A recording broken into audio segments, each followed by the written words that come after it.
কবর জগৎ বলেন আর আলমে বরজখ বলেন। হাদিসের মধ্যে আসছে মারা যাওয়ার পর কারো কবর হবে রাউযাতুম মিন রিয়াদিল জান্নাহ, কারো কবর হবে জান্নাতের একটা বাগান, আবার কারো কবর হয়ে যাবে জাহান্নামের একটা গর্ত। এক কথায় আলমে বরজখ কারো জন্য হবে শান্তির জায়গা, আবার কারো জন্য আলমে বরজখ হয়ে যাবে কষ্টের একটা জায়গা। দুনিয়ায় যার আমল ভালো, যার কর্ম ভালো, আলমে বরজখ তার জন্য শান্তির জায়গা হয়ে যাবে। দুনিয়ায় যার কর্ম মন্দ, বেঈমান, আলমে বরজখ তার জন্য কষ্টের জায়গা হয়ে যাবে।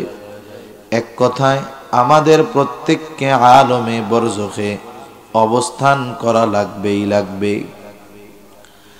আলমে বরজখে আমাদের অবস্থান করতে হবে দীর্ঘকাল, তবে অনন্তকাল নয়।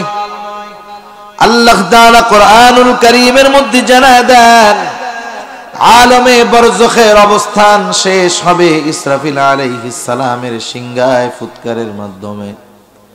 আল্লাহ তাআলা কোরআনুল কারীমের মধ্যে বলেন ওয়ানুফিখা ফিস সূরি ফাসাইকা মান ফিস সামাওয়াতি ওয়া মান ফিল আরদি ইল্লা মান শাআল্লাহ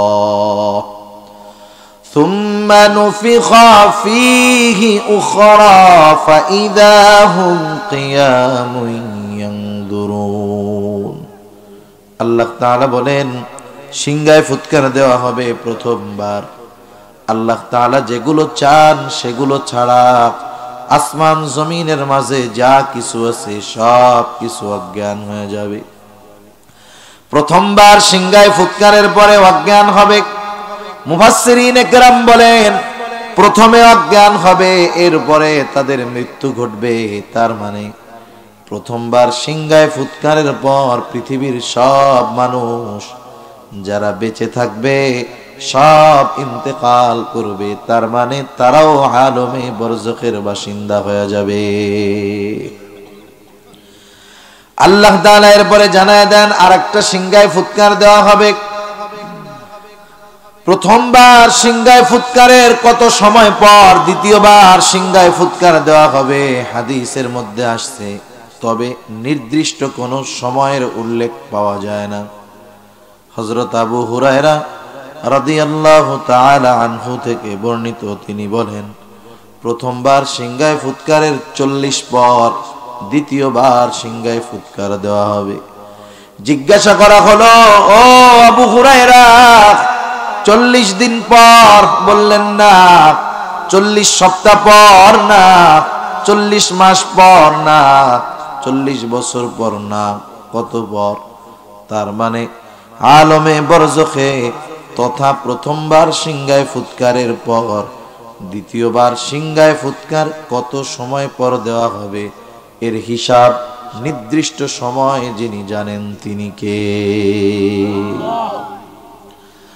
আল্লাহ রাব্বুল আলামিন যখন চান সিংহায় ফুৎকার দেওয়া হবে, দ্বিতীয়বার সিংহায় ফুৎকার দেওয়ার পর সুম্মা নুফিখা ফীহি উখরা ফাইযা হুম কিয়ামুন ইয়ানজুরুন। আল্লাহ তাআলা বলেন প্রত্যেকের অবস্থান থেকে জাগ্রত হয়ে যাবে, দাঁড়ায়া যাবে, ডানে বামে তাকায় দেখতে থাকবে কি হইতেছে। শুধু তাই না, আলমে বরজখে কেউ তো শান্তিতে, কেউ তো কষ্টে। যারা কষ্টে আছে, আযাবের মধ্যে আছে, কিয়ামতের ময়দানে যখন দ্বিতীয়বার সিংহায় ফুৎকারের পর তারা কবর থেকে উঠবে, পুনরুত্থিত হবে, যার কবরের মধ্যে আযাব ছিল, কষ্ট ছিল, সে কিয়ামতের ময়দানের অবস্থা দেখেই তার কবরের আযাবের কথা ভুলে যাবে। আযাব ছিল কবরে, শুধু হাসরের ময়দানে উঠে অবস্থা দেখে সে কবরের আযাবের কথা ভুলে গেছে। আল্লাহ তাআলা কোরআনুল কারীমের মধ্যে সেই অবস্থার কথা বলেন। আল্লাহ তাআলা বলেন ওয়ানুফিখা ফিস সূরি ফাইযা হুম মিনাল আজদাসি ইলা রাব্বিহিম ইয়ানসিলুন। আল্লাহ তাআলা বলেন দ্বিতীয়বার সিংহায় ফুৎকার দেওয়ার পর প্রত্যেকে তার অবস্থান স্থল থেকে জাগ্রত হয়ে যাবে। ইলা রাব্বিহিম ইয়ানসিলুন, প্রত্যেকে তাদের রবের দিকে ছুটতে থাকবে। এইবার ওই মুজরিম পাপীরা বলবে ক্বালু ইয়া ওয়াইলানা মান বাআসানা মিন মারকাদিনা, হায় আমাদের দুর্ভোগ, কে আমাদেরকে আমাদের অবস্থান স্থল থেকে জাগায়া দিল। কবরের আযাবের কথা ভুলে গেছে, হাসরের ময়দানের অবস্থা দেখে চিন্তা করতেছে কবরে মনে হয় আরামেই ছিলাম। বলবে হায় দুর্ভোগ, কে আমাদেরকে আমাদের অবস্থান স্থল থেকে জাগায়া দিল। তাদের এই প্রশ্নের জবাবে মুমিনরা অথবা ফেরেশতারা বলবে হাযা মা ওয়া'দার রহমানু ওয়া সাদাকাল মুরসালুন। মুমিনরা অথবা ফেরেশতারা জবাব দিবে হাযা মা ওয়া'দার রহমান, এটা হলো দয়াময়ের সেই প্রতিশ্রুত দিবস, যেই দিবসের প্রতিশ্রুতি আল্লাহ তাআলা দিয়েছিলেন, দয়াময় দিয়েছিলেন। শুধু তাই না, ওয়া সাদাকাল মুরসালুন, যেই দিবসের সত্যায়ন রাসূলগণ করেছিলেন। এটা হলো সেই দিবস, এটা হলো ইয়াউমুল কিয়ামা, এটাই হলো ইয়াউমুল হাশর, এটাই হলো ইয়াউমুল জাযা, ইয়াউমুল হাশর। কিয়ামতের দিনের আরেকটা নাম হলো ইয়াউমুল হাশর তথা একত্রিতকরণ দিবস, আরেকটা নাম হলো ইয়াউমুল জাযা, প্রতিদান দিবস। কারণ দুনিয়ায় যে যেমন কর্ম করবে ওই কর্মের মূল প্রতিদান আল্লাহ তাআলা কিয়ামতে দিবে। কবরের মধ্যে যা হবে ওইটা স্যাম্পল। কবরের মধ্যে কি হবে? স্যাম্পল। কবরে যার জান্নাতের বাগান হবে ও মনে করবে এটাই জান্নাত, এর চাইতে নেয়ামত আর কিছুই হইতে পারে না। যার কবর জাহান্নামের গর্ত হবে ও মনে করবে এটাই জাহান্নাম, কারণ এর চাইতে কঠিন শাস্তি আর কোনো কিছু হইতে পারে না। কিন্তু হাসরের ময়দানে ওইটা কবরে মনে হবে আমি জান্নাতের বাগানে ছিলাম। কি কঠিন পরিস্থিতি, বিচার আচার কিছুই হয় নাই, ওই সময় এই অবস্থা। আল্লাহ তাআলা জানায় দেন ওই দিন মানুষের কর্মের পূর্ণ প্রতিদান আল্লাহ তাআলা দিবেন। আল্লাহ তাআলা বলেন ওয়া ইন্নামা তুওয়াফাউনা উজুরাকুম ইয়াউমাল কিয়ামাহ ফামান যুহজিহা আনিন নার ওয়া উদখিলাল জান্নাতা ফাকাদ ফাজ। আল্লাহ তাআলা বলেন কিয়ামতের দিন প্রত্যেককে তার কর্মের পূর্ণ প্রতিদান দেওয়া হবে। সেই দিন যাকে আগুন থেকে বাঁচায়া জান্নাতে প্রবেশ করানো হবে, আল্লাহ তাআলা বলেন ফাকাদ ফাজ, ওই লোকটাই সফল হয়ে যাবে। একটা জিনিস আমাদের বুঝতে হবে, যদি আমরা কর্মের প্রতিদান দিতে চাই কয়েকটা জিনিস দরকার। এক নাম্বার দরকার কর্ম সংরক্ষণ, দুই নাম্বার বিচার আচারের জন্য সাক্ষীর দরকার আছে না নাই? আপনি মামলা করবেন একজনের নামে, যদি মামলা অভিযোগপত্রে কোনো সাক্ষীর নাম উল্লেখ না থাকে ও মামলার কোনো দাম নাই, ফু দিলে উড়ে যাবে। সাক্ষী লাগে। আল্লাহ তাআলা কিয়ামতের দিন কর্মের প্রতিদান দিবেন, তাহলে এক নাম্বার দরকার কর্ম সংরক্ষণের ব্যবস্থা, দুই নাম্বার দরকার সাক্ষীর ব্যবস্থা। দুই ব্যবস্থাই আল্লাহ তাআলা রাখছেন দুনিয়ায়, সুবহানাল্লাহ। এক নাম্বার সাক্ষীর ব্যবস্থা। বলেন তো সাক্ষী কে হয়? যে দেখছে, প্রত্যক্ষদর্শী, শাহেদ, উপস্থিত ছিল যে। আমি আপনি দুনিয়ায় যা করি, ভালো করি মন্দ করি, একা করি দলবদ্ধভাবে করি, ঘরের মধ্যে করি একাকী করি, যে জায়গায় করি না কেন, আমার সব কর্মের সবচাইতে বড় সাক্ষী কে? আল্লাহ তাআলা বলেন কাফা বিল্লাহি শাহীদা, সাক্ষী হিসাবে আল্লাহ তাআলাই যথেষ্ট, আরো সাক্ষী আছে। আল্লাহ তাআলা কোরআনুল কারীমের মধ্যে জানায় দেন কিরামান কাতিবিন ইয়ালামুনা মা তাফআলুন। আল্লাহ তাআলা বলেন সম্মানিত লেখকদ্বয় কিরামান কাতিবিন, জানে তোমরা কি আমল করো। তার মানে আল্লাহ সাক্ষী, কিরামান কাতিবিন সম্মানিত লেখকদ্বয় আমাদের কর্মের সাক্ষী। আরো একটা সাক্ষী আছে, আমরা আমাদের কাজগুলো, আমলগুলো, কর্মগুলো যেই অঙ্গ প্রত্যঙ্গের মাধ্যমে সম্পাদন করি, আমার আপনার হাত, পা, চোখ, কান, নাক, জিহ্বা, এরাও কিয়ামতে আমার আপনার কর্মের ব্যাপারে বড় সাক্ষী। আল্লাহ তাআলা কোরআনুল কারীমের মধ্যে জানায় দেন, আল্লাহ তাআলা বলেন, আল ইয়াউমা নাখতিমু আলা আফওয়াহিহিম ওয়া তুকাল্লিমুনা আইদিহিম ওয়া তাশহাদু আরজুলুহুম বিমা কানু ইয়াকসিবুন। আল্লাহ তাআলা বলেন, আল ইয়াউম, আজকের এই দিন, কিয়ামতের দিন, নাখতিমু আলা আফওয়াহিহিম, আমি তাদের মুখের উপরে মোহর লাগায় দিব, তারা কথা বলতে পারবে না। আল্লাহ তাআলা বলেন, ওয়া তুকাল্লিমুনা আইদিহিম, আমার সাথে কথা বলবে তাদের হাত, ওয়া তাশহাদু আরজুলুহুম, সাক্ষী দিবে তাদের পা, বিমা কানু ইয়াকসিবুন, এই হাত পা দ্বারা দুনিয়ায় তারা কি উপার্জন করেছে। শুধু হাত পা সাক্ষী দিবে তা নয়, আল্লাহ তাআলা আর এক জায়গায় বলেন, শাহিদা আলাইহিম সামউহুম ওয়া আবসারুহুম ওয়া জুলুদুহুম বিমা কানু ইয়ামালুন। আল্লাহ তাআলা বলেন, সাক্ষী দিবে তাদের কান, সাক্ষী দিবে তাদের চোখ, সাক্ষী দিবে তাদের চামড়া, বিমা কানু ইয়ামালুন, এই হাত পা চোখ কান দ্বারা তারা কি আমল করছে। তার মানে হাত সাক্ষী দিবে, পা সাক্ষী দিবে, কান সাক্ষী দিবে, চোখ সাক্ষী দিবে, জবান চামড়া সাক্ষী দিবে। দুনিয়ায় আমরা যখন কান রে গান শোনাই, চোখ রে গোনা দেখাই, হাত দিয়ে অপরাধ করি, পা দিয়ে অপরাধ করি, মুখ দিয়ে বকা দেই, কোনদিন এরা কথা বলে নাকি, মানা করে নাকি? হ্যাঁ, মানা করে। আপনাকে দু একজনের আসেনি এরকম যে, না আমি হুজুর হাত দিয়ে গোনা করতে গেলে হাত বলে যে না না পাপ টাপ করিস না, এরকম বলে কারো হাত? কারো হাত কথা বলে না, পা কথা বলে না, চোখ কথা বলে না, কান কথা বলে না, জবান গোনা করলে বাধা দেয় না। এরা দুনিয়ায় তো 60, 70, 80 বছর হায়াত, যার তার সাথে হায়াত যতদিন একসাথে থাকছে, কোনোদিন তো মানা করে নাই, কোনদিন কথা বলে নাই, বাধা দেয় নাই। কিয়ামতের দিন যখন দেখবে এরা কথা বলে, এইবার লোকটা বলবে, ক্বালু লিজুলুদিহিম লিমা শাহিদতুম আলাইনা, ও চামড়া, আজকে আমাদের বিরুদ্ধে কেন সাক্ষী দাও? তার মানে দুনিয়ায় তো কথা কইতা না, কোনদিন কথা বলো নাই, বাধা দাও নাই, কথা কইতে পারতা না, আজকে কেমন করে কথা বলতে পারো?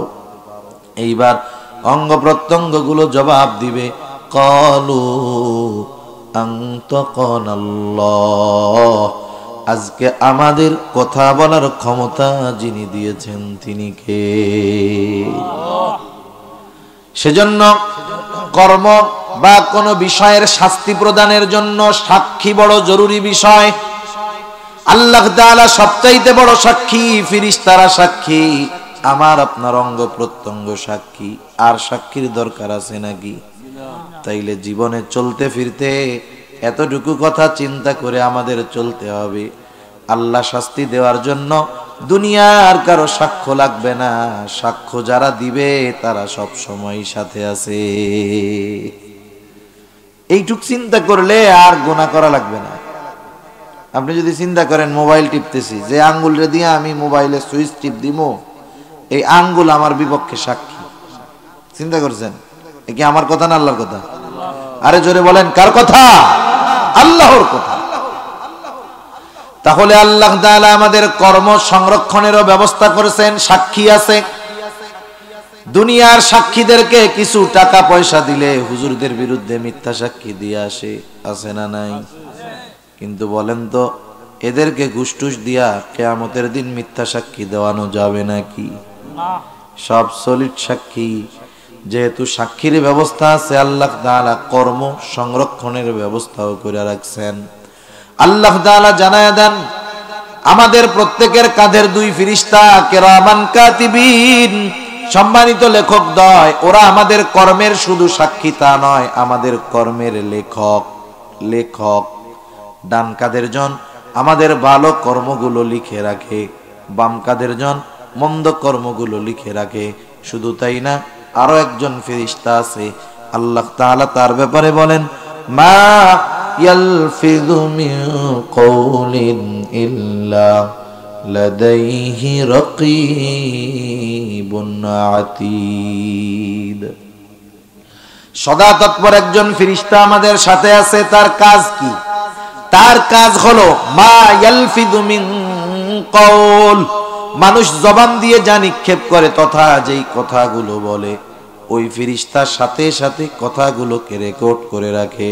তাহলে আমাদের কর্মের সাক্ষী আছে, কর্ম সংরক্ষণ আছে, কথার সাক্ষী আছে, কথা সংরক্ষণ আছে। আল্লাহ তাআলা কর্মগুলোকে ফাইল আকারে বানাইয়া, কিতাব আকারে বানাইয়া ইয়াউমুল হাসর, যেই দিন সবাইকে একত্রিত করা হবে, প্রত্যেকের কাছে প্রত্যেকের আমল নামা পৌঁছায়া দিবে কে? আমার আপনার প্রত্যেকের আমল নামা আল্লাহ তাআলা কিয়ামতের দিন ছেড়ে দিবে। এমন নয় যে আমল নামা মন চাইলেই ডান হাতে নেওয়া যাবে, মন চাইলেই বাম হাতে নেওয়া যাবে, এমন নয়। বরং ডান হাতে কে আমল নামা পাবে, বাম হাতে কে পাবে, সব নির্ধারণ করে রাখছে আল্লাহ। আমল নামা গুলো ছেড়ে দেওয়া হবে। কারো আমল নামা ডান হাতে যাবে, কারো যাবে বাম হাতে। ডান হাতে যারা আমল নামা পাবে তাদের অভিব্যক্তি কি হবে, তারা কেমন আনন্দিত হবে। আল্লাহ তাআলা পবিত্র কোরআনুল কারীমের 29তম পারা সূরাতুল হাক্কাহ আল্লাহ তাআলা বলেন, ফাআম্মা মান উতিয়া কিতাবাহু বিয়ামিনি ফায়াকুলু হাউম ইকরাউ কিতাবিয়া ইন্নী যানানতু আন্নী মুলাকিন হিসাবিয়া। ডান হাতে যারা আমলনামা পাবে তারা বলবে ফায়াকুলু, তারা বলবে ফায়াকুলু হাউম ইকরাউ কিতাবিয়া। আশেপাশের মানুষজনকে বলবে, এই তো আমার কিতাব, এই তো আমার আমলনামা, তোমরা পড়ো আমার কিতাব। আনন্দে অন্যদেরকে নিজের আমলনামা পড়তে বলবে। সে বলবে, শোনো, আমি ডান হাতে কেন আমলনামা পাইলাম জানো? আমি দুনিয়ার মধ্যে এই ব্যাপারে দৃঢ় বিশ্বাস রাখতাম, ইন্নী যানানতু আন্নী মুলাকিন হিসাবিয়া। আমি এই ব্যাপারে দৃঢ় ধারণা রাখলাম, দৃঢ় বিশ্বাস রাখতাম, আমাকে আমার কর্মের হিসাবের মুখোমুখি হওয়া লাগবে। দুনিয়ায় আমি এই বিশ্বাস করতাম, এই চিন্তা করতাম, বিধায় দুনিয়ায় কখনো গুনার কাজ করি নাই, পাপ থেকে বেঁচে চলছি, ভালো কাজ করেছি, মন্দ কাজ থেকে বেঁচে থেকেছি, যার কারণে আজকে আমি ডান হাতে আমলনামা পেয়ে গেছি। সে খুশি। আর যে বাম হাতে আমলনামা পাবে, বাম হাতে যে আমলনামা পাবে, সামনাসামনি আমলনামা দেওয়া হবে না।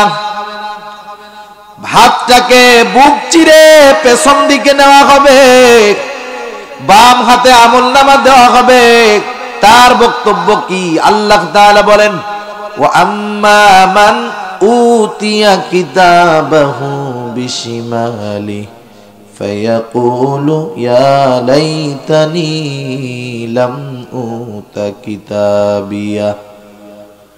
এইবার ওই লোকটা বলবে, হায় রে আমার দুর্ভোগ, হায় রে আমার কপাল খারাপ, আমি যদি এই কিতাব না পাইতাম, আমি যদি আমার এই আমলনামার ব্যাপারে না জানতাম, ওয়ালাম আদরি মা হিসাবিয়া, হিসাবের ব্যাপারটা যদি আমি না জানতাম, তাহলে কতই না ভালো হইতো।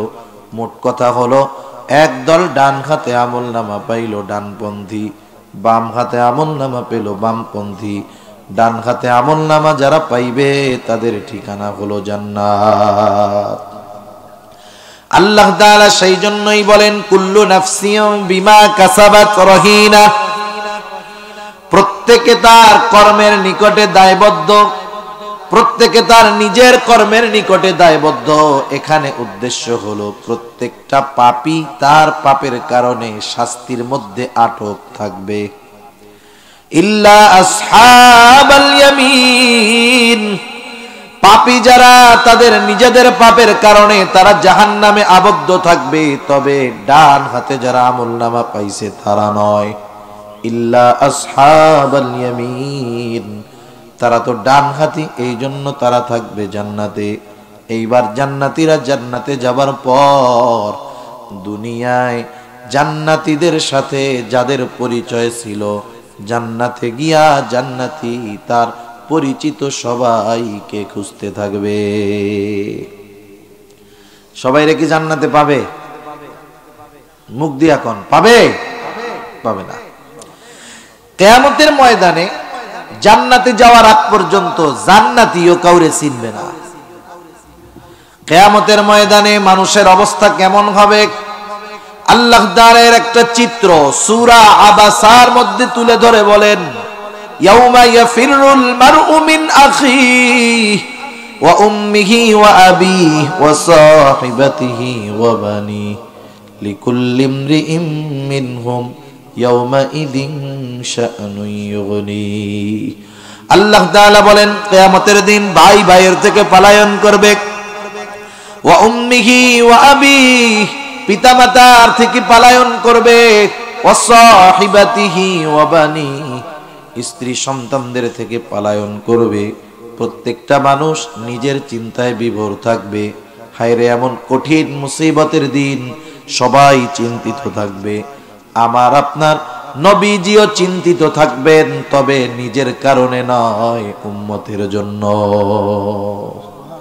নবীর পেরেশান তো নিজের জন্য নয়, উম্মতের জন্য। আহ কেমন নবী!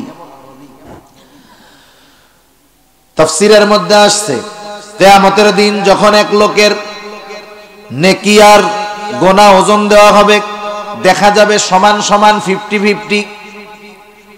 একটা নেকি হলে সে জান্নাতে চলে যায়, কারণ মিজানের পাল্লা নেকির দিকে ভার হয়ে যায়। ও এবার বলবে, আল্লাহ আমাকে যদি একটু সুযোগ দেন, তাইলে হাসরের ময়দানে আমার বন্ধু বান্ধবের অভাব নেই। একটা নেকি যার কাছে চাইবো সেই দিয়া দিবে, অসুবিধা নাই।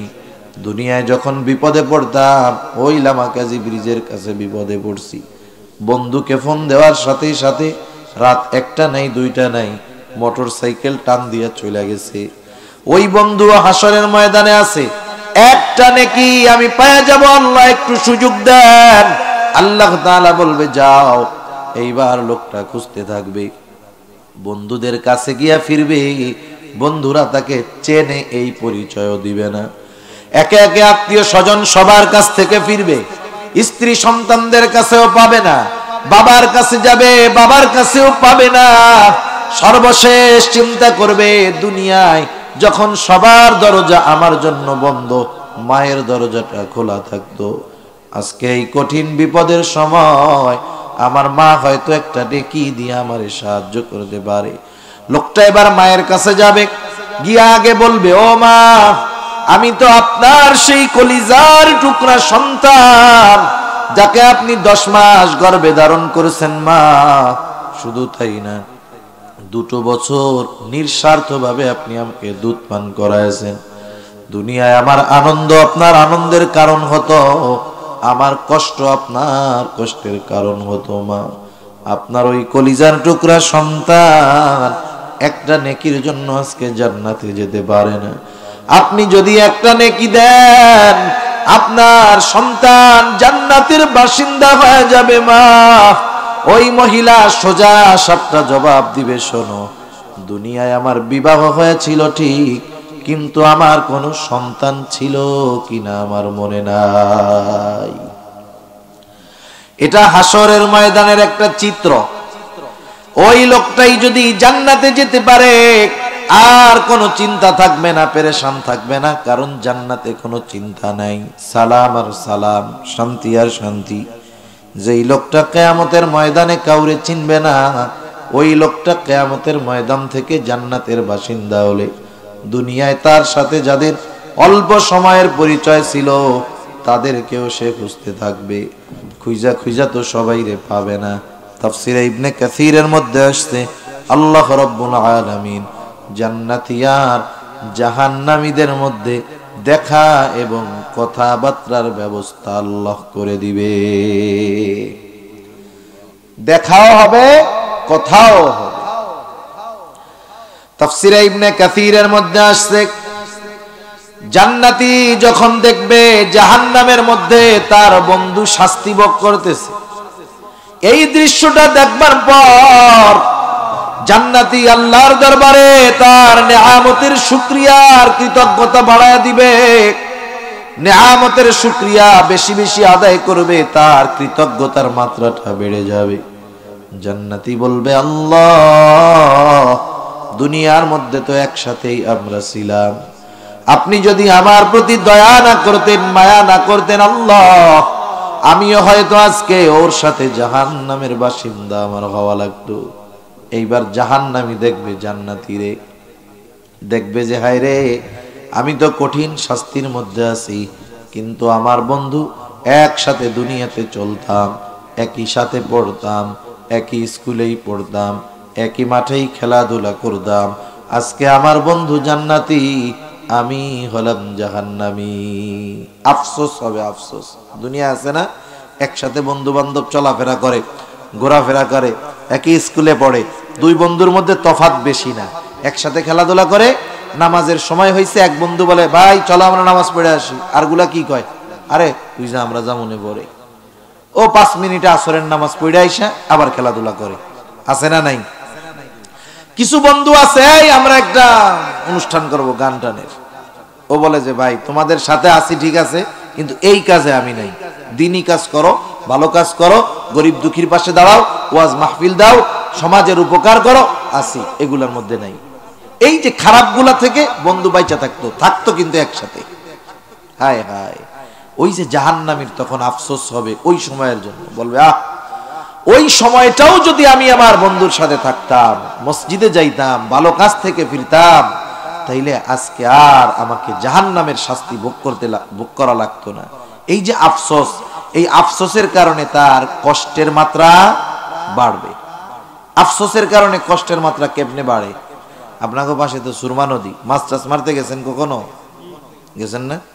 আচ্ছা, মাঝে মধ্যে কি হয়, সকাল 6টা থেকে মাছ মারতেছে, দুপুর 12টা পর্যন্ত একটাও পায় নাই।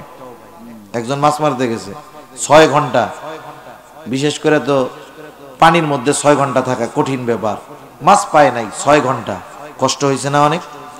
এইবার মনে করেন হঠাৎ করে বড় একটা রুই মাছ পেয়ে গেছে, 20 কেজি ওজনের। খুশি না বেজার? এই 6 ঘন্টার কষ্টের কথা মনে আছে? মনে নাই। এইবার ওইটা খুশির ঠেলায় অন্যকে দেখাইতে যাইয়া, মাছের শক্তি আছে কিন্তু খুব পাওয়ার লেজে, এক গুতা দিছে, মাছ ওর হাত থেকে ছুইটা আবার নদীর মধ্যে চলে গেছে। 20 কেজি ওজনের রুই হাত থেকে ছুটে গেছে। যখন ছুটবে কি বলবে? আর এলো আফসোসের শব্দ, আহ। এখন মনে করেন এই যে 6 ঘন্টা মাছ মারছিল, মাছটা পাইয়া 6 ঘন্টার কষ্টের কথা ভুলে গেল। এখন বলেন তো, 1 মিনিটের একটা ঘটনা ঘটছে, মাছটা হাতে এসে আবার ছুটে গেছে, এই 1 মিনিটের কষ্ট বেশি না 6 ঘন্টার কষ্ট বেশি? 1 মিনিটের কষ্ট বেশি। কেন? আপনি ওই জায়গায় যখন যাবেন, যদি বয়স 15 বছর বয়সে এই ঘটনা ঘটে থাকে, 80 বছর বয়সে যদি নাতিরে নিয়ে হাঁটতে যান ওই জায়গায়, আপনি নাতির কাছে ওই গল্প শুনাইবেন যে হায় রে, একটুর লাইগা 20 কেজি ওজনের এক রুই হাত থেকে ছুটে গেছে। তার মানে 65 বছর পরেও এই যে আফসোস মনে পড়লেই আপনার কষ্ট লাগতেছে, আহ, একটুর লাইগা মাছটা ছুটে গেছে, মনে থাকবে সারা জীবন। ওই যে জাহান্নামী, ও চিন্তা করবে, আহ আরে, একটু সময় যদি ওর সাথে যাইতাম, তাইলে আমি আজকে জান্নাতে যাইতে পারতাম। ওই যে একটু সময়ের আফসোস, এটা তার কষ্টের অনুভবকে আরো বাড়ায় দিবে। এবার জান্নাতীদের জানতে মন চায়, কেন আমাদের এই বন্ধু প্রিয়জনেরা জাহান্নামে গেল? আল্লাহ রাব্বুল আলামিন তাদের মধ্যে কথাবার্তার ব্যবস্থা করে দিবে।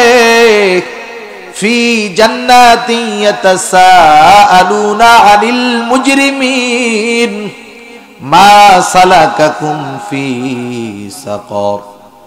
জান্নাতীরা পরস্পর ওই মুজরিম পাপী জাহান্নামীদেরকে জিজ্ঞাসা করবে, মা সালাকাকুম ফি সাকর, কোন জিনিসে তোমাদেরকে জাহান্নামে আনলো, তথা তোমরা জাহান্নামে আসার কারণটা কি? এইবার জাহান্নামীরা তাদের জাহান্নামে যাওয়ার 4টি কারণ উল্লেখ করবে। কয় কারণ?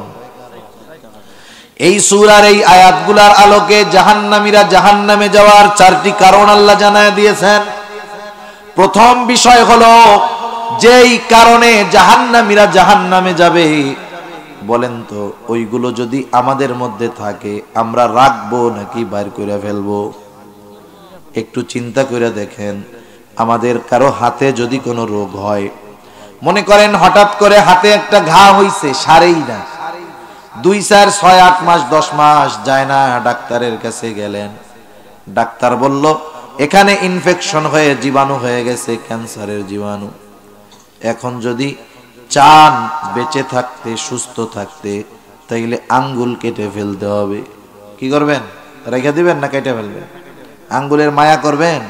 মায়া করবেন না, কেটে ফেলবেন। কেন? জীবন বাঁচাইতে হবে আগে, আঙ্গুল যাই যাক, প্রয়োজনে বলবেন কি হাত কেটে ফেলাম, তাও জানি জীবাণু না থাকে।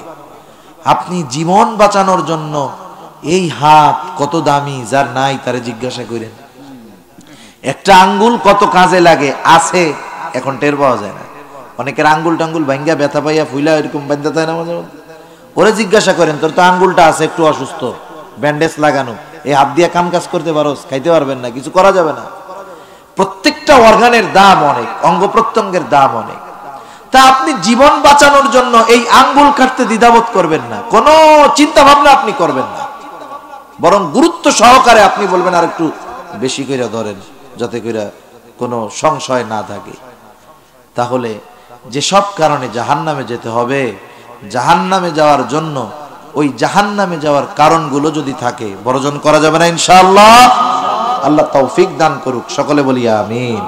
ঘুম আসতেছে আপনাদের? ঠান্ডা তো এলাকায় বেশি দেখতেছি, আমরা একটু তাকবীর দেই, নারায়ে তাকবীর। সামনের থেকে জোরে দেন, নারায়ে তাকবীর। এই তো মাশাআল্লাহ। এই 4টা কারণ আমরা জানবো, শুধু জানলে হবে না, আমাদের কারো মধ্যে যদি এই কারণ 4টি থাকে আমরা বের করব, এতে আমাদের লাভ। জাহান্নামীরা এবার তাদের জাহান্নামে যাওয়ার প্রথম কারণ বলবে, ক্বালু লাম নাকু মিনাল মুসাল্লিন।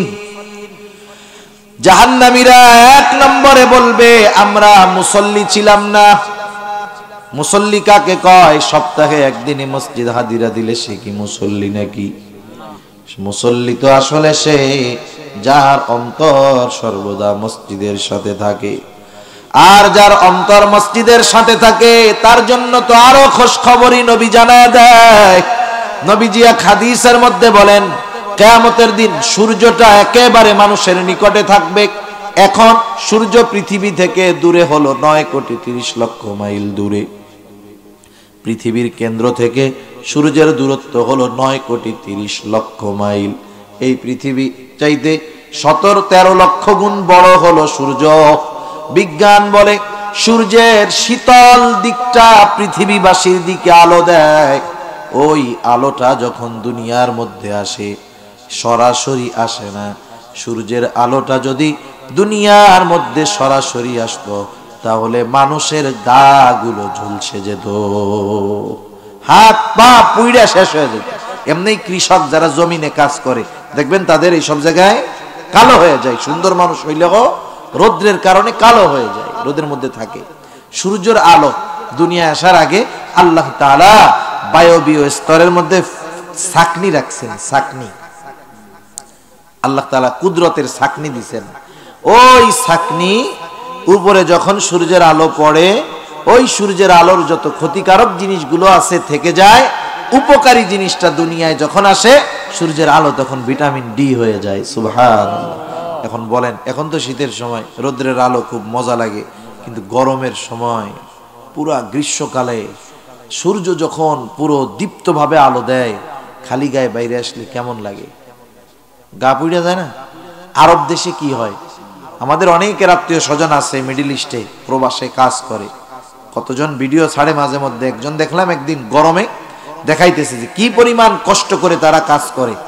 বালুর উপরে রৌদ্র পড়ছে, বালু এত গরম হয়েছে, বালুর উপরে কড়াই দিছে, কড়াই গরম হয়ে গেছে, কড়াইয়ের উপরে তেল দিছে, তেল গরম হয়ে গেছে, ওর মধ্যে ডিম ভাইজা খাইতেছে। আগুনের দরকার নাই। তাইলে সূর্য 9,30,00,000 মাইল দূর, সরাসরি আলো আসে না, তাই হলো এই অবস্থা। আর কিয়ামতের দিন সূর্য একেবারে নিকটে থাকবে, সূর্যের সবচেয়ে গরম দিকটা হাসরবাসীর দিকে থাকবে। সেই দিন কি অবস্থা হবে একটু চিন্তা করেন। নবীজি বলেন ওই সময় কোথাও কোনো ছায়া থাকবে না আল্লাহর আরশের ছায়া ছাড়া।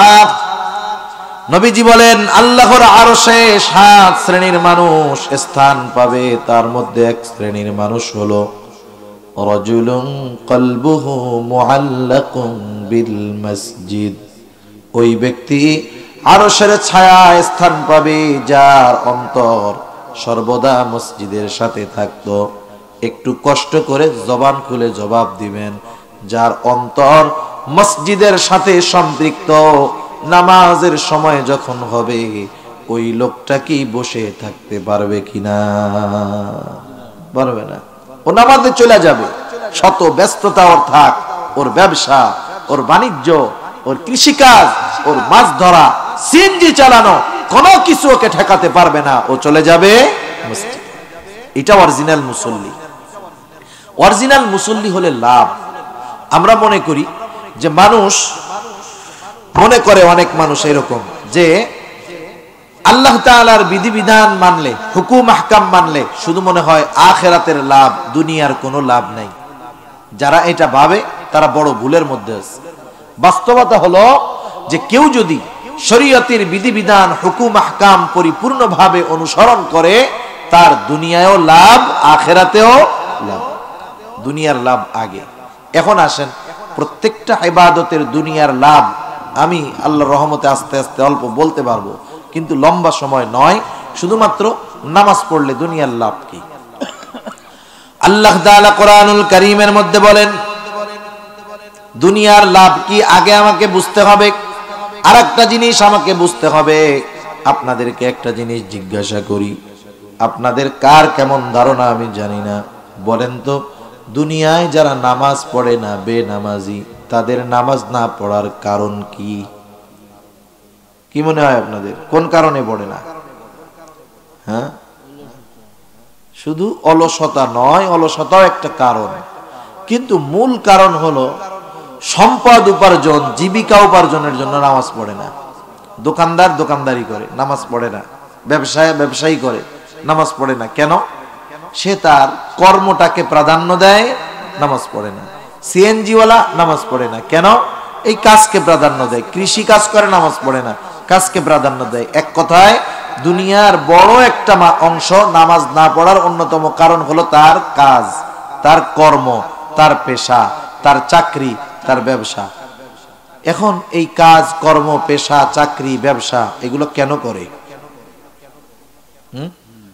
করে কেন? আপনাদের বাড়ি চাকরিজীবী আছে না? চাকরি কেন করে? ভালো লাগে তাই? ওনারা যদি আপনি জীবন চলার জন্য সব খরচ দিতেন, চাকরি করত, তাইলে মানুষ কাজ কর্ম যা করে সব রিজিকের জন্য করে। কিসের জন্য? ব্যবসায়ী ব্যবসা করে কেন? একটু জবাব দেন। কিসের জন্য? রিজিকের জন্য। সিএনজি ওয়ালা সিএনজি চালায় কেন? মাঝি নৌকা চালায় কেন? চাকরিজীবী চাকরি করে কেন? রিজিকের জন্য। এখন জবান খুলে জবাব দিবেন, রিজিকের মালিক কে? এখন বলেন তো, রিজিকের মালিক আল্লাহ। আল্লাহ তাআলা রিজিক পাওয়ার যেই পদ্ধতি বলে দিলেন, রিজিকের মালিকের ওই পদ্ধতি বাদ দিয়ে দুনিয়ায় কেউ যদি রিজিক উপার্জনের চেষ্টা করে, বলেন তো রিজিক পাবে নাকি? আমরা হয়তো মনে করি আমার চাকরি আমারে রিজিক দেয়, তা নয়। আমার ব্যবসা আমাকে রিজিক দেয়, তা নয়। আমার কৃষিকাজ আমাকে রিজিক দেয়, তা নয়। বরং আমাদের রিজিক যিনি দেন তিনি কে? আল্লাহ। সুতরাং রিজিকের মালিক, রিজিক পাওয়ার যেই পদ্ধতি বলল, সেই পদ্ধতি যদি অবলম্বন করি রিজিকের অভাব হবে না। আল্লাহ তাআলা বলেন ওয়া'মুর আহলাকা বিস-সালাতি ওয়াসতাবির আলাইহা লা নাসআলুকা রিজকা। আল্লাহ তাআলা বলেন তুমি তোমার অধীনস্থ যারা আছে তাদের নামাজের আদেশ করো, তুমিও তার উপরে অটল থাকো। তার মানে আল্লাহ তাআলা বলেন নিজে নামাজি হও, ঘরের মানুষগুলাকেও নামাজি বানাও। একা নামাজি হলে হবে না, কারণ আল্লাহ তাআলার আদেশ হলো ইয়া আইয়ুহাল্লাযীনা আমানু কু আনফুসাকুম ওয়া আহলিকুম নারা। আল্লাহ তাআলা বলেন হে ঈমানদারেরা, নিজে জাহান্নামের আগুন থেকে বাঁচো, অধীনস্থদেরকেও বাঁচাও। ঈমানদার জাহান্নামের আগুন থেকে কেমনে বাঁচবে? ঈমান তো আছে, তাইলে নেক আমলের মাধ্যমে সে নিজেকে জাহান্নামের আগুন থেকে বাঁচাবে। একটু বুঝে শুনে জবাব দেন, বলেন তো ঈমানের পরে সর্বোত্তম নেক আমল কোনটা? আল্লাহ তাআলা সেই কথাই বলতেছেন নামাজি হও। আর ওই নামাজি একা হলে হবে না, অধীনস্থ যারা আছে তাদেরকেও নামাজি বানাতে হবে। আমি একা নামাজ পড়ি, আমার সন্তান পড়ে না, আমার স্ত্রী কন্যা পড়ে না, আমার ভাই বোন পড়ে না, তারা সকলে আমার অধীনে আছে। আমি যদি মনে করি ওর কবরে ও যাবে, আমার কবরে আমি, মনে রাখতে হবে আমি পরিবারের অভিভাবক, নিজে নামাজ পড়লাম, অধীনস্থদেরকে নামাজি বানাইলাম না। কিয়ামতের দিন আল্লাহ না করুন আমার অধীনস্থ মানুষেরা যদি জাহান্নামী হয়, ওরা জাহান্নামে যাওয়ার আগে আমার জান্নাতে যাওয়া ঠেকায়া দিবে। ঠিক কিনা বলেন? যাই হোক, ওদের কারণে ধরা খায়া যাইতে হবে। এই জন্য আল্লাহ তাআলা জানায়া দিলেন বান্দা নিজেও নামাজি হও, অধীনস্থদেরকেও নামাজি বানাও। আল্লাহ তাআলা বললেন যদি মুসল্লি ঘরের মানুষ হয়, তুমি যদি মুসল্লি হও লাভ কি? আল্লাহ তাআলা বলেন লা নাসআলুকা রিজকা, বান্দা আমি তো তোমার কাছে রিজিক চাই না, বরং তুমি আর তোমার ঘরের মানুষ যদি নামাজি হয়ে যাও, মুসল্লি হয়ে যাও, শুইনা রাখো নাহনু নারযুকুকা, মুসল্লি হওয়ার কারণে আমি আল্লাহ তোমাদের রিজিক দিয়ে দিব। তাহলে যদি নামাজি হই, দুনিয়ায় রিজিকের জিম্মাদারি কার হাতে? আরো জোরে বলেন কার হাতে? তাইলে বলেন যারা রিজিক উপার্জন করতে গিয়ে নামাজ পড়ে না এরা বড় বোকা। সেই জন্য আমরা নামাজি হব, দুনিয়ায় রিজিক পাবো, আখিরাতে জাহান্নাম থেকে বাঁচতে পারবো। সেই জন্য জাহান্নামীরা বলল আমরা মুসল্লি ছিলাম না, আর আমরা মুসল্লি হব। শুধু তাই না, যেই ব্যক্তি নামাজ প্রতিষ্ঠাকারী, নবীজি জানায় দেন সে দ্বীন প্রতিষ্ঠাকারী। আল্লাহর রাসূল সাল্লাল্লাহু আলাইহি ওয়াসাল্লাম বলেন আসসালাতু ইমাদুদ্দিন, নামাজ হলো দ্বীনের স্তম্ভ। মান আকামাস সালাতা ফাকাদ আকামাদ-দ্বীন, যে নামাজ কায়েম করলো সে দ্বীন প্রতিষ্ঠা করলো। ওয়া মান তারাকাস সালাহ ফাকাদ হাদামাদ-দ্বীন, আর যে নামাজ ছেড়ে দিল সে দ্বীন ধ্বংস করলো। একটু চিন্তা করেন, মুসল্লি দ্বীন প্রতিষ্ঠাকারী আর বেনামাজি দ্বীন ধ্বংসকারী। তাহলে জাহান্নামে যাওয়ার কারণ চারটি এই আয়াতগুলোর আলোকে। এক নাম্বার, জাহান্নামীরা বলল লাম নাকু মিনাল মুসাল্লিন, আমরা মুসল্লি ছিলাম না, আমরা মুসল্লি হব। আমরা কি হব? জোরে বলেন কি হব? মুসল্লি হব। দুনিয়ার শত ব্যস্ততা থাক, 5 ওয়াক্ত নামাজ পড়তে কয় ঘন্টা লাগে? 1 ঘন্টা। 1 ঘন্টা, 1 ঘন্টা 15 মিনিট। একটানা লাগে নাকি 5 ভাগে লাগে? হায় হায়, ফেসবুকে ঢুকছো যুবক, 3 ঘন্টা শেষ, টেরি পাও না। রাতের বেলা আনলিমিটেড ইন্টারনেট কিনে মোবাইল টিপতেছো, তুমি টের পাও কখন জানো? 12টায় শুরু করছো, 11টায় মোবাইল টিপা শুরু করছো চার্জে লাগাইয়া, চলতেছে চলতেছে, টেরও পায় না। আনলিমিটেড এমবি তো 6 ঘন্টার, টের পায় না। টের পায় কখন? ফজরের আজান হয় যখন। এবার মোবাইল রাখে, এতক্ষণ চোখে ঘুম নাই। এবার শয়তান কয় হ্যাঁ এতক্ষণ তুই শয়তানি করছস, এখন আমার আমল শুরু, ঠ্যাং টেপা শুরু করে। কি ঘুম যে আসে আজানের সময়, ঠিক কিনা বলেন? সেজন্য মোবাইলের মধ্যে ঢুকলে ঘন্টার পর ঘন্টা শেষ। মুরব্বী বাবাদের মধ্যে অনেকে আছে নামাজ পড়ে না, চায়ের দোকানে গেলে ঘন্টার পর ঘন্টা শেষ। অনেকে কয় নামাজ পড়তে কষ্ট হয় মাজা ব্যথায়, 90 মিনিট বসে ফুটবল খেলা দেখছো, মাজা ব্যথায় নাই। ওই সময় মেরুদণ্ড সোজা হয়ে গেছে।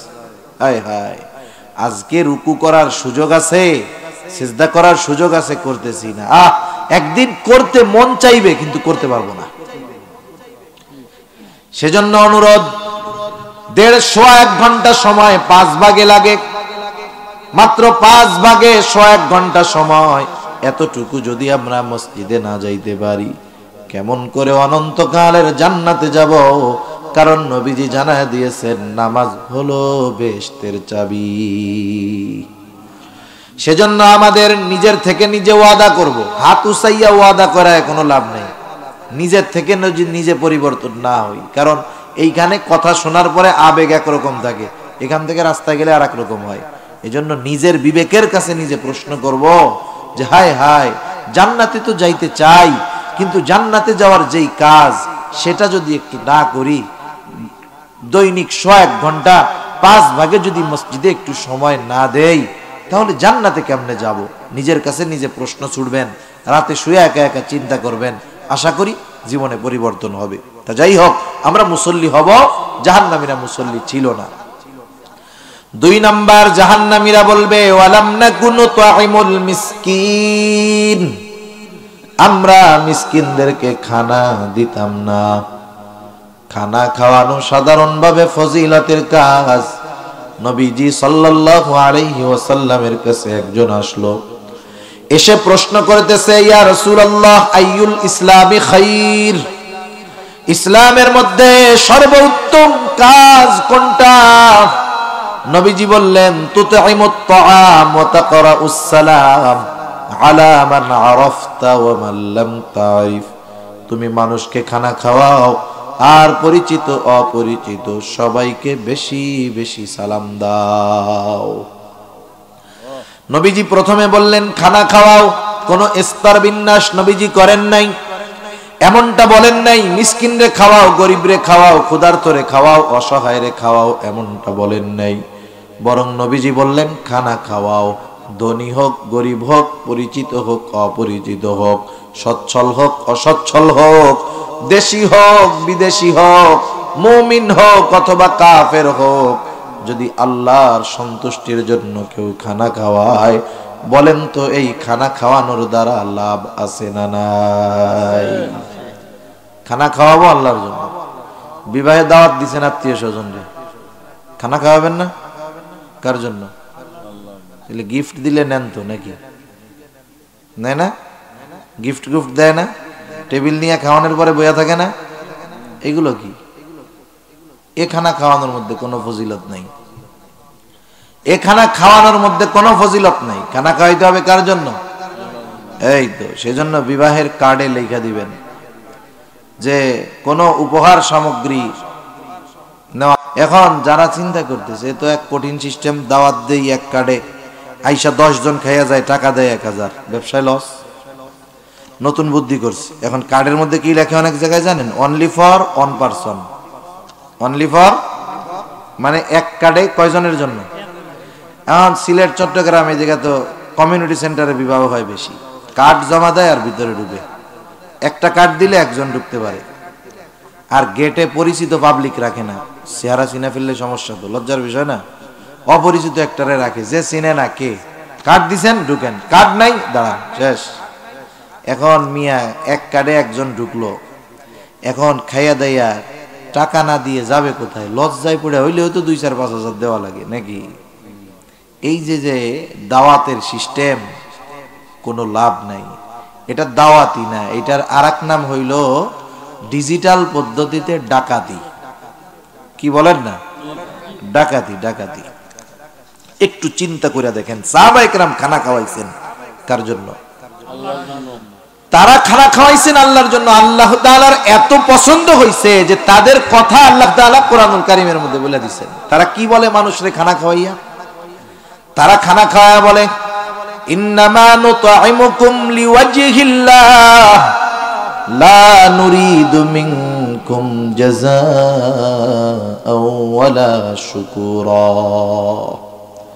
তারা বলে আমরা তোমাদেরকে খানা খাওয়াইছি আল্লাহর জন্য, যেহেতু খাবার আল্লাহর জন্য খাওয়াইলাম, লা নুরিদু মিনকুম জাযাআ, তোমাদের কাছে আমরা কোনো প্রতিদান চাই না, বিনিময় চাই না।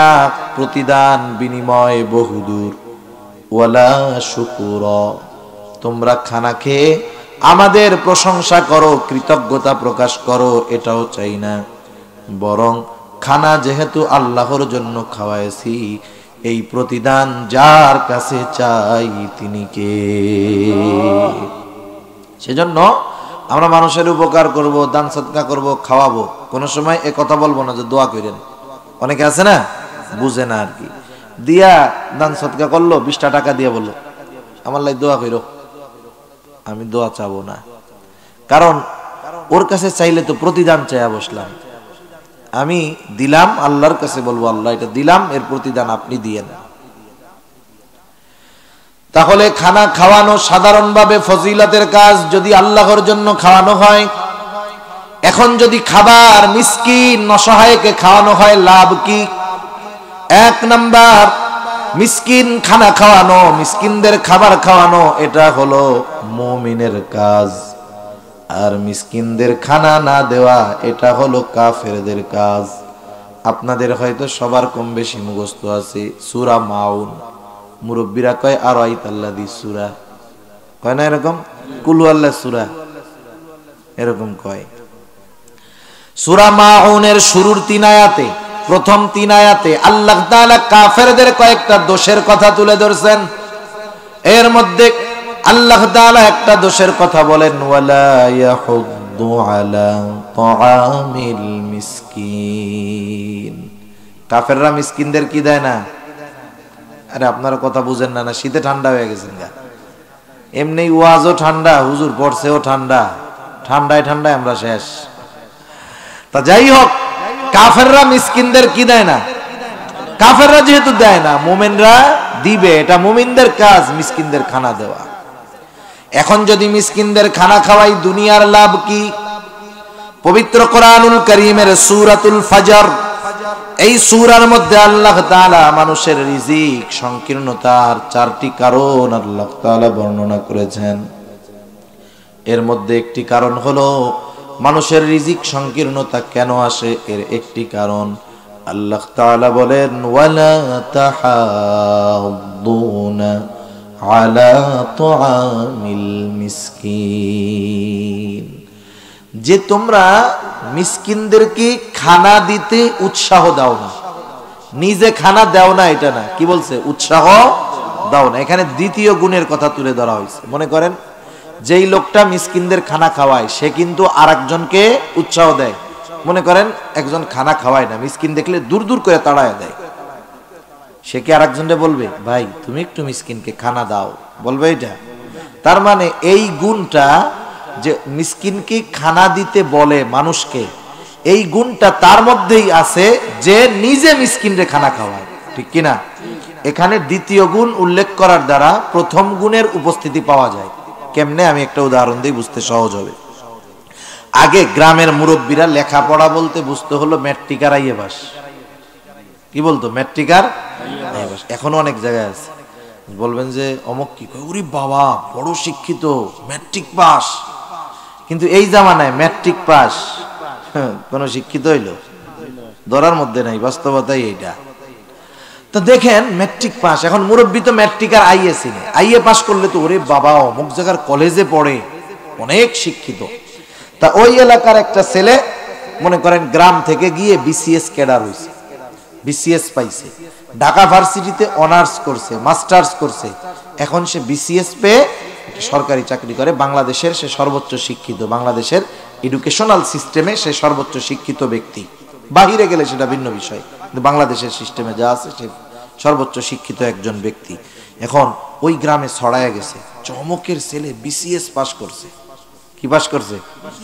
বিসিএস। এখন সবাই তো দেখতে আসছে গ্রামের মানুষ, ওই যে মুরব্বীও আসছে। মুরব্বী তো ভাবছে ম্যাট্রিক পাস আর আইএ পাস, ওনারা জানতো যে সব উচ্চ শিক্ষিত। এখন আসার পরে সবাই চলে গেছে, মুরব্বী এবার জিজ্ঞেস করতেছে, বাবা তুমি কি পাস করছো? বলতেছে, চাচা আমি ঢাকা ভার্সিটি থেকে অনার্স করছি, মাস্টার্স করছি, আপনাদের দোয়ায় আমি বিসিএস কমপ্লিট করে এখন একটা সরকারি চাকরি করতেছি। হ্যাঁ শুনলাম বাবা তুমি অনেক শিক্ষিত, তা তুমি কি ম্যাট্রিক পাস করছিলা বাবা? এখন বলেন তো, ম্যাট্রিক পাস যদি না করতে পারে সে কি আর আগাইতে পারবে? তার মানে আমাকে বুঝতে হবে, যিনি মাস্টার্স পাস করছেন, উনি অনার্স করছেন, উনি ইন্টার করছেন, উনি এইচএসসি কমপ্লিট করছেন, উনি জেএসসিও কমপ্লিট করছেন, নাইলে উনি মাস্টার্স ভর্তি হওয়ার যোগ্যতাই তার হতো না। তার মানে পরের গুণ বলার দ্বারা আগের গুলো তার মধ্যে আছে এটা পাওয়া যায়। আল্লাহ তাআলা বলতেছেন যে তোমরা এর দ্বারা উদ্দেশ্যটা কি? দ্বিতীয় গুণ বলছেন, দ্বিতীয় দোষ যে তোমরা উৎসাহ দাও না, এর দ্বারা উদ্দেশ্য হলো নিজেরাও তো খাওয়াও না মিসকিনদের, আর একজনরেও উৎসাহ দাও না। এজন্য আমরা নিজেরাও খাওয়াবো, অপরকে উৎসাহ দিব। নিজের কাছে এখন নাই, বন্ধুকে বলবো যে তুমি ওরে খাওয়াই দাও একটু। বাজারে গেছি, পকেটে টাকা অনেক সময় নাও থাকতে পারে, পাশে বন্ধু আছে, বললাম যে ভাই দে 10 টাকা খাওয়াই দে না, কি হয়েছে? ও খাওয়াই দিল, আপনি শুধু উৎসাহ দিলেন, লাভ কি? ও 10 টাকা দিয়ে খাওয়াইয়া যেই সওয়াব, আপনি শুধু উৎসাহ দিয়েই সেই সওয়াব। সুবহানাল্লাহ। তাহলে যারা মিসকিনদের খানা দেয়, সাথে সাথে অপরকেও উৎসাহ প্রদান করে খানা খাওয়াইতে, আল্লাহ তাআলা দুনিয়ার মধ্যে তাদের রিজিকের মধ্যে প্রশস্ততা দেয়। আর যারা মিসকিনদের খানা দেয় না, আল্লাহ তাআলা তাদের রিজিককে সংকীর্ণ করে দেয়। সর্বোপরি কথা, মিসকিনদেরকে যদি কেউ খানা না দেয়, আখিরাতে এটা তার জাহান্নামে যাওয়ার কারণ হতে পারে। সেজন্য আমরা মিসকিনদের খানা খাওয়াবো। এখন আসেন, যদি মিসকিন আমার প্রতিবেশী হয়, মিসকিন আমার প্রতিবেশী, আমার সামর্থ্য আছে, আমি ভালো মন্দ খাইতে পারি পেট ভইরা, সাধারণভাবে মিসকিনদের খানা খাওয়ানো ভালো কাজ, নেকের কাজ। কিন্তু প্রতিবেশী যদি মিসকিন হয়, এটা শুধু ভালো কাজ না, এই কাজটা তখন ঈমান সম্পৃক্ত বিষয় হয়ে দাঁড়ায়। কারণ হাদিসের মধ্যে আসছে, রাসূলুল্লাহ সাল্লাল্লাহু আলাইহি ওয়াসাল্লাম বলেন, লাইসাল মুমিন আল্লাযী ইয়াশবাউ, ওই ব্যক্তি মুমিন নয় যে নিজে পেট পুরে আহার করে আর তার প্রতিবেশী অভুক্ত থাকে, সে মুমিন নয়। এই জন্য আমার আপনার প্রতিবেশী যখন অভুক্ত থাকবে, অভাবী দরিদ্র যদি থাকে, আল্লাহ তাআলা আমাকে আপনাকে সামর্থ্য দিয়েছে, আমি মাঝে মধ্যে তারও একটু খবর নিব, কি খাইতেছে, কেমনে চলতেছে। এই জন্য নবীজি এক হাদিসের মধ্যে বলেন, তোমরা যখন তরকারি রান্না করবা, ঝোল বাড়ায় দিবা, একটু পানি বেশি করে দিয়ে দিবা। কেন দিবা? যাতে করে তুমি তোমার প্রতিবেশীর খোঁজ খবর নিতে পারো। সেজন্য অভাবী দরিদ্র প্রতিবেশী যদি থাকে, আমরা তাদের প্রতি বিশেষভাবে খেয়াল রাখবো, ইনশাআল্লাহ। রাখা যাবে না? ইনশাআল্লাহ। 3 নাম্বার কারণ জাহান্নামীরা জাহান্নামে যাওয়ার, ওয়া কুন্না নাখুযু মাআল খাইদিন, জাহান্নামীরা বলবে আমরা অনর্থক মজলিসে লিপ্তদের সাথে সময় ব্যয় করতাম, আমরা ওই অনর্থক মজলিস যারা করতো তাদের সাথে বসতাম, গল্প গুজব করতাম, সময় কাটাইতাম। প্রত্যেকটা চায়ের দোকান এক একটা অনর্থক মজলিসের আখড়া, আড্ডা আছে আপনাদের এদিকে? যেই চার দোকানে টেলিভিশন নাই, ওর ব্যবসার লালবাতি। ও যদি সকালে 1 কেতলি গরম করে, সিলেটের মানুষ কত চা খায় মাশাআল্লাহ, কিন্তু ওর দোকানে তো টিভি নাই, হুজুর মানুষ, ওর 1 কেতলি চা বিকাল পর্যন্ত শেষ হবে না। আর যে দোকানে টিভি আছে, হায় হায়, ওর পানি গরমটা শেষ হওয়ার আগে, আর একটা ঠান্ডা হওয়ার আগে আর 1 কেতলি শেষ। ঠিক কিনা বলেন? আবার কত জায়গায় মুরব্বীরা, আমাদের অঞ্চলে কিছু মুরব্বী আছে, ওই দোকানে বসে বসে টিভি দেখে। মানে উনি তো শুরুর জামানায় 40 বছর কারেন্ট ছিল না, টিভি টুভি দেখতে পারে নাই, এই বুড়াকালে আইসা বিগত জীবনের কাজা সহ আদায় করতেছে টিভি দেখা। একবারে 4 দোকানে 3 ঠ্যাং এক জায়গায় দিয়ে, 3 পা এক জায়গায় দিয়ে, বুঝেন? মুরব্বীরা বসে দেখবেন এরকম, মাথা এরকম ঢুকাই দেয়, 2 হাঁটু আর মাথা এক জায়গায়, মনে হয় পা কয়টা, মাথা কয়টা, 3টা, 3 মাথা এক জায়গা দিয়ে টেলিভিশন দেখতেছে। এখন টিভি দেখতে দেখতে চোখের পাওয়ার গেছে কইমা, আগে যত ক্লিয়ার দেখতো এখন তেমন আর দেখে না। এবার দোকানদারে কয়, তোর দোকানে আর আসা যাবে না রে। কেন? কি, তোর টিভিটা ছোট হয়ে গেছে। অমুকের দোকানে বড় টিভি, ওই বিশাল বড় একটা লাগাবি, দেখানো যায় না। আরে বুঝিস না, ওই যে বিশ্বকাপ ফুটবলের সময় পোলাপান বড় বড় টিভি লাগাই দেখছে না, ওরকম একটা দিবি যাতে দেখতে আমাকে সুবিধা হয়। হায় হায়, এই যে চায়ের দোকানের মজলিস, এগুলা জাহান্নামে যাওয়ার কারণ হবে। কারণ চার দোকান হলো এমন এক জায়গা, ওই জায়গায় পৃথিবীর সব বুদ্ধিজীবীরা থাকে। যুদ্ধ হইতেছে ইউক্রেন আর রাশিয়া, দেখবেন এই জায়গার থেকে বুদ্ধি আসবে, একজন বলবে চা খাবে আর বিড়ি টানবে, সিগারেট টানবে, আর বলবে আরে পুতিন যে কি কাজটা করতেছে, এই কাজটা করলেই তো 3 দিনে যুদ্ধ শেষ। আরেকজন বলবে আরে আমি ইউক্রেনের পক্ষে, ইউক্রেনের জেলেনস্কি যুদ্ধ বোঝে না, আমারে যদি দায়িত্বটা দিত 3 দিনের মধ্যে শেষ। চার দোকানে বইয়া ইউক্রেনের যুদ্ধ বন্ধ করে দিতেছে আল্লাহর বান্দা। বলেন এই যুদ্ধ বন্ধবন্দি করায় দুনিয়ার কোনো লাভ আছে? আখেরাতের কোনো লাভ আছে?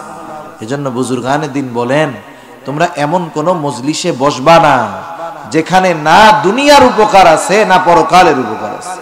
বরং এই সমস্ত চায়ের দোকানগুলোর মধ্যে গিবতের মজলিস, এ ওর দোষ বলে, এ ওরে খারাপ বলে। এখন বলেন গিবত করে আবার গর্বের সাথে কয় কইছি কইছি, ওর মধ্যে তো ওই দোষ আছে, এর লেগেই তো কইছি, মিথ্যা কথা কইছি। আরে আছে বইলাই তো গিবত হইছে, না থাকলে তো অপবাদ হইতো, ঠিক না? গিবত কত জঘন্য। আমি আপনি দোষ চর্চা করতেছি, একজনের অনুপস্থিতিতে তার দোষ চর্চা করতেছি। এক হাদিসের মধ্যে আসছে আল গীবাতু আশাদ্দু মিনাজ জিনা, গীবত জিনার চাইতেও জঘন্য। আর আল্লাহ তাআলা কি বলেন? আল্লাহ তাআলা বলেন ওয়ালা ইয়াগতাব বা'দুকুম বা'দা আইয়ুহিব্বু আহাদুকুম আন ইয়াকুলা লাহমা আখিহি মাইতান ফাকারিহতুমু। আল্লাহ তাআলা বলেন তোমরা পরস্পর পরস্পরের গীবত করো না। আইয়ুহিব্বু আহাদুকুম আন ইয়াকুলা লাহমা আখিহি মাইতা, তুমি কি এটা পছন্দ করো যে তুমি তোমার মৃত ভাইয়ের গোশত খাবে? ফাকারিহতুমু, তুমি এটাও পছন্দ করো, অথচ তুমি গীবত করাকে অপছন্দ করো না। কারণ গীবত করা এটা কেমন যেন মৃত ভাইয়ের গোশত খাওয়া। এ জঘন্য পাপ থেকে আমাদের বাঁচতে হবে। আর যদি দোষটা তার মধ্যে না থাকে তাইলে তো অপবাদ। শরীয়তের আইন যদি দেশে থাকতো, সাবুকের বাড়ি খাওয়া লাগতো, একবারে সাইজ হয়ে যাওয়া লাগতো। এখন দেখেন এই মজলিসগুলা থেকে আমাদের বাঁচার দরকার। তাহলে কি আমরা চা পান খাইতে যাব না? আপনি যাবেন, চা খাওয়া শেষ চলে আসবেন, পান কেনা শেষ চলে আসেন। আমরা যদি আমাদের বাজারগুলাকে বাথরুমের মতো মনে করতাম, টয়লেটের মতো, তাইলে অনেক জবানের গোনা, কানের গোনা থেকে আমরা বাঁচতে পারতাম। কারণ বাজারে এই ধরনের গোনা বেশি হয়, এটাই বাস্তবতা। সেজন্য আমরা বাজারে যাব টয়লেটের মতো, প্রয়োজন শেষ আমরা চলে আসব, প্রয়োজন শেষ চলে আসব, প্রয়োজন না হলে যাব না। কারণ ওইখানে গুনার মজমা আছে। আর মুরব্বীদের বলবো, অনেক মুরব্বী আছে চার দোকানে সময় কাটায় বুড়াকাল। এখন 2 পোলা বড় হয়ে গেছে, বিদেশে থাকে বা শহরে ব্যবসা করে, ওনার তো আর কাম কাজ নাই, চার দোকানে বসে থাকেন কেন? আমার টাইম কাটে না। কি কাটে না? টাইম কাটে না, সময় কাটে না, টাইম পাস করি, অথচ নামাজ পড়তে যায় না। আছে না নাই? আচ্ছা, ওই লোকরা যদি বলা হয় আজকে তাবলিগ জামাতের ইজতেমা হয়েছে, ওই যে চিল্লা হয়, 1 চিল্লা 2 চিল্লা 3 চিল্লা, তা আপনার এত টাইম ব্যস্ত আছেন, এক কাজ করেন, যান আপনি 3 চিল্লা দিয়ে আসেন গিয়া। আপনি যদি ওনার এই কথা কন, উনি তখন কি বলবে জানেন?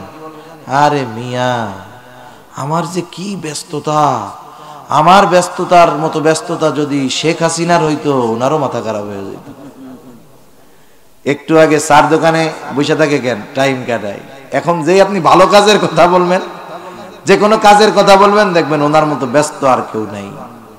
এই যে সময় চলে যাচ্ছে, আপনি আনন্দে কাটাচ্ছেন, টাইম উপভোগ করতেছেন। বলেন তো, একটা মোমবাতিতে আগুন লাগানোর পরে মোমবাতি কি কমে না বাড়ে? জ্বলতে জ্বলতে এক সময় মোমবাতি শেষ। হায়াতটা ওই রকম।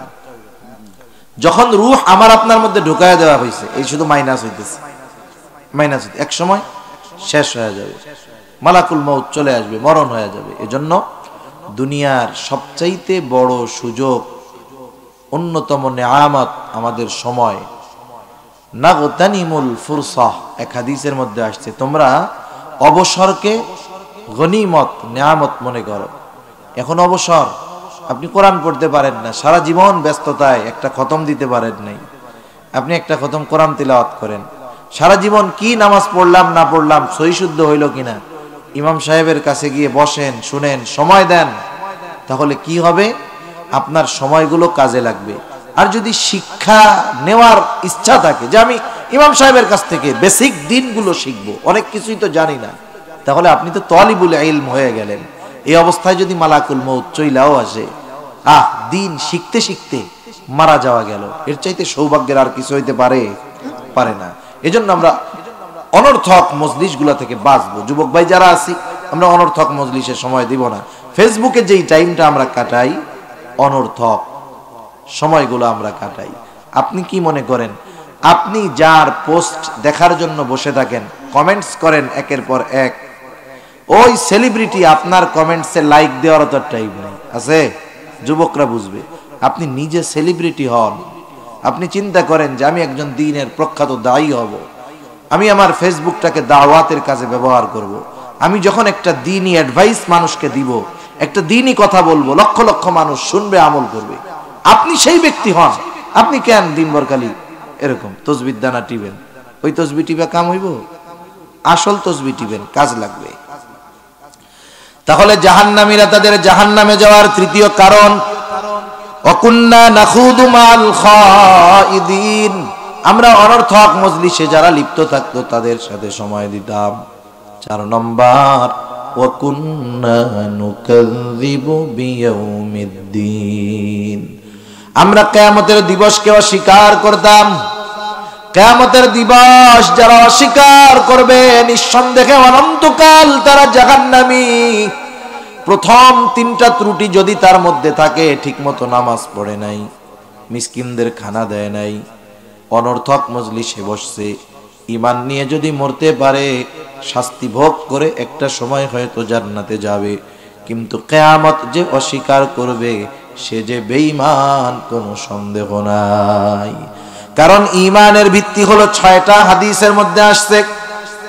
আমরা ছোটবেলা মক্তবে পড়েছি, আমানতু বিল্লাহি ওয়া মালাইকাতিহি ওয়া কুতুবিহি ওয়া রুসুলিহি ওয়াল ইয়াউমিল আখিরি ওয়াল কদরি খাইরিহি ওয়া শাররিহি মিনাল্লাহি তাআলা ওয়াল বা'সি বা'দাল মাউত।